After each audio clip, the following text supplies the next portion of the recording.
यदि आप इस चैनल से नए जुड़े हैं तो चैनल को सब्सक्राइब करके बेल आइकॉन प्रेस कर देना ताकि आने वाली हर कहानी के नोटिफिकेशन आप तक पहुंच सके। और कहानी जैसी भी लगे हमें कमेंट करके जरूर बताइएगा।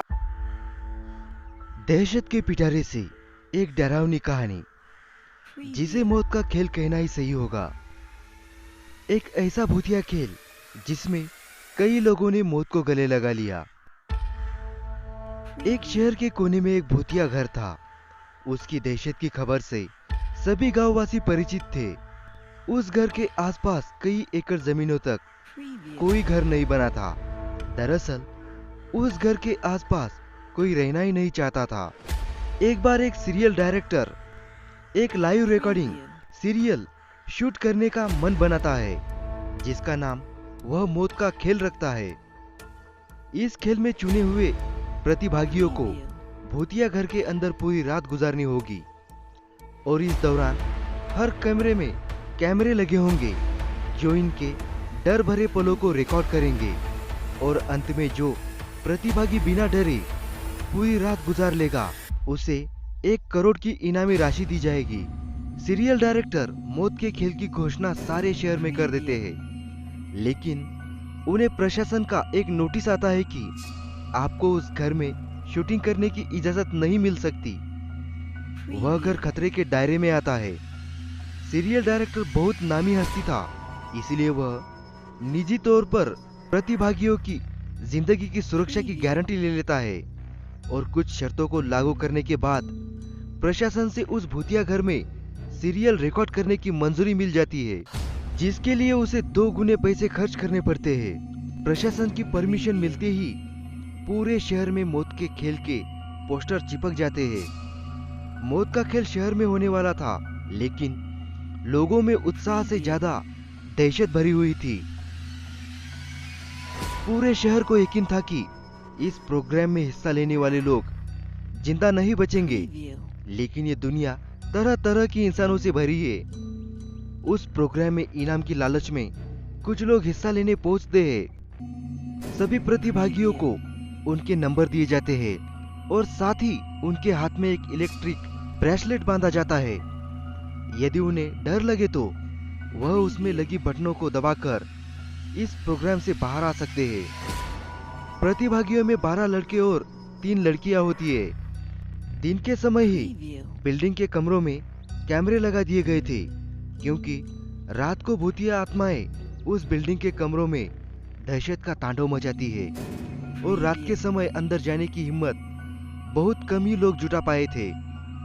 एक एक करके सभी प्रतिभागी अंदर चले जाते हैं। सभी अपने नंबर के हिसाब से अपने कमरे को चुनते हैं और अंदर जाते ही सभी को अंदर से ताला लगाकर चाबी बाहर फेंकनी होती है। दरवाजे का ताला इलेक्ट्रॉनिक बनाया गया था। उनके हाथ में लगे ब्रेसलेट के बटन दबाते ही वह ताला खुल सकता था, लेकिन यह बात उन्हें बताई नहीं गई थी। अगर किसी प्रतिभागी ने वह ताला खोला तो प्रतिभागी प्रतियोगिता से बाहर हो जाएगा, जो कि कैमरे की रिकॉर्ड में दिखाई देगा। सभी के कमरे में निर्देश देने के लिए स्पीकर लगाए गए थे। उसी से सभी को संकेत दिया जाता है कि सभी जल्द से जल्द अपने कमरे का ताला बंद करके चाबी दरवाजे के नीचे से बाहर फेंके और इसके बाद कमरे की लाइट बंद की जाएगी। निर्देशों के अनुसार सभी अपने कमरों को अंदर से बंद कर देते हैं और चाबियां दरवाजे के नीचे से फेंक देते हैं। कैमरे नाइट मोड रिकॉर्डिंग के अनुरूप लगाए गए थे, इसीलिए भले ही प्रतिभागियों के कमरे में अंधेरा हो, लेकिन दर्शकों को टेलीविजन स्क्रीन में सब कुछ नजर आ रहा होता है। धीरे धीरे डर की दस्तक हो जाती है। प्रतिभागियों में से एक लड़की अचानक अपने कमरे में चीखने लगती है। उसे ऐसा लगता है कि कोई उसका गला दबा रहा है और वह छटपटाने लगती है। कुछ ही देर में वह डर से बेहोश हो जाती है। उसके बेहोश होते ही लाइव सीरियल देख रहे दर्शक घबरा जाते हैं। अचानक एक एक करके सभी प्रतिभागियों पर भूतिया हमले होने लगते हैं। लेकिन ताज्जुब की बात तो ये थी कि सभी प्रतिभागी अपने आप को स्वयं ही नुकसान पहुंचा रहे थे। कमरे की रिकॉर्डिंग में साफ नजर आ रहा था, कोई अपने चेहरे पर खरोच रहा था तो कोई अपना गला दबा रहा था। और तो और कई तो अपना सर भी दीवार से मारकर घायल कर रहे थे।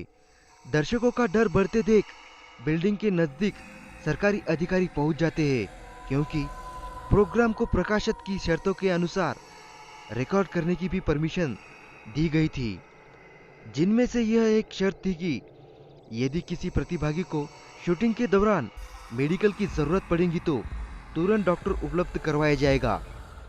और तब सभी प्रतिभागियों को लाइव रिकॉर्डिंग में चोट लगने लगती है तो सभी प्रोग्राम को रोकने की आवाज उठाते हैं।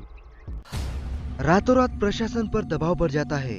दर्शकों में दहशत फैलते देख प्रोग्राम का प्रसारण रोकने के आदेश आ जाते हैं। तुरंत प्रोग्राम का टेलीविजन रुक जाता है और अब जद्दोजहद होने लगती है।